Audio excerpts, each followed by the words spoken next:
everyone, and welcome back to the Ride Podcast. This episode is part of a 6-part series with Warwick Schiller, where he breaks down training ideas.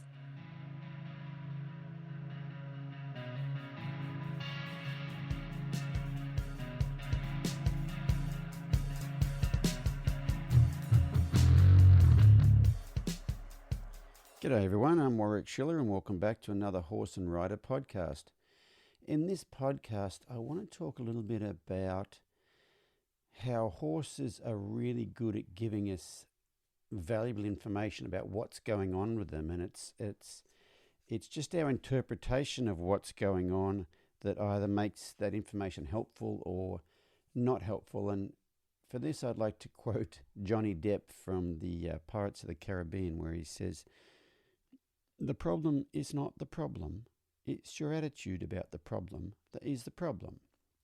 So I received an email this morning about from somebody, and they said about a month and a half ago, my horse started chewing on a downed tree in the place in the pasture that he lives in, and she got quite upset the fact he was chewing on a downed tree. Now think about this: a tree is down, it's dead, so chewing on it's not going to hurt. So anyway, so she put him in a different pen by himself to stop him chewing the wood, and that worked for a while, but then he started chewing on stumps and small saplings in that new pen. And so then she took him out of there and put him in something else that had no wood in it, but then he started chewing on the no-climb wire. So then she got a hot wire and put it around the top of the no-climb wire so he wouldn't chew on that.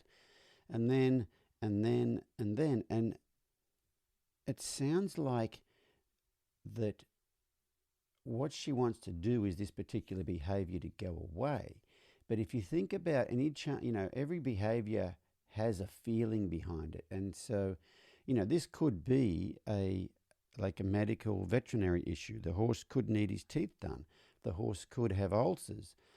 The horse could have, his TMJ might be off. His jaw might be off. He's obviously trying to tell her something, or he's trying to do something to relieve something. And this particular lady just wants the thing to go away. And that's, it's a mindset you get to when you can look at everything your horse does as valuable information, not as a personal insult, whether he's chewing on trees like this, or if they're chewing on you. Something I've changed a lot in the last few years is anytime a horse wants to engage with me with their mouth, which means touch me with their mouth, I will engage with them with my hands. And for a long time, I always thought horses that were nippy, but actually what they're trying to do, they're like a small child. They're like, "Hey, mum, hey, mum, hey, mum." And that whole "hey, mum" thing comes from a lack of attention and presence. And I've found with horses that want to, that are kind of nippy, if you can engage with them every time their mouth comes over to you, take your hands and just rub them lightly around the muzzle and engage with them, and do it every time. And you have to be really present to do this. If you do it every time, after a while, the nipping goes away. So you don't fix it. You meet the need that's causing it. Does that make sense? So the need that's causing is that need to connect. Horses are social creatures. They are mammals like we are, and they really like to connect. And if you think about when horses, groom each other, it's with their muzzle, it's with the end of their nose. And so if you can just, every time those horses come anywhere near you, just engage their muzzle. When I say engage their muzzle, I mean softly rub around the end of their nose and bottom lip. If you go up past that, I was reading somewhere recently that, when horses engage, they engage around there, but if you want to play, then they go further up. So if you go rubbing up the side of their head past their mouth, and then their mouth's trying to nip you, and you go, I've had a lot of people tell me, I've tried engaging with him, but he just gets worse and he gets rougher and rougher and rougher. And a lot of times those people are rubbing up the side of their horse's head, which initiates play. If you can just stay on the end of their muzzle, their top lip, under their bottom lip, just rub your hands around there. And initially, you may have to be careful that that your hands are quick enough so you don't get nipped. But you got to really understand the nipping is not what you think it is. It's not them trying to bite you. It's not them trying to hurt you.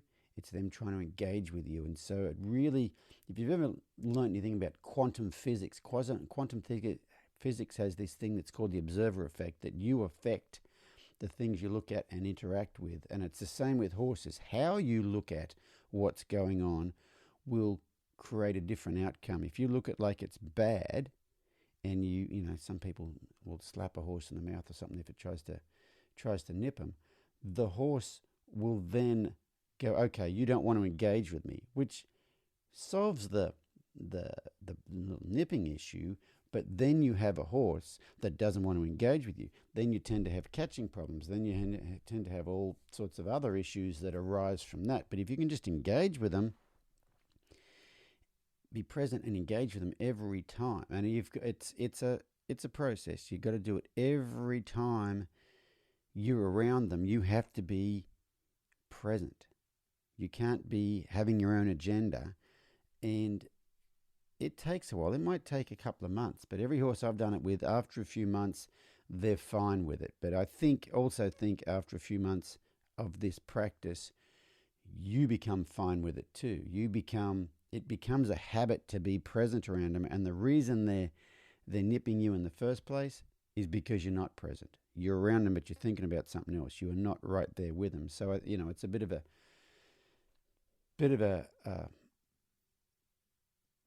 it's a bit of a circle where you help them, they help you, you help them, they help you, and you both end up in a much better place. But I really, the thing I want you to think about from this podcast is everything your horse does is valuable information. And if you can take it as such and don't think, I want to fix that, but you think, I want to figure out where that's coming from, it will make a huge difference with your horses, but it also probably affects you in such a way that you take that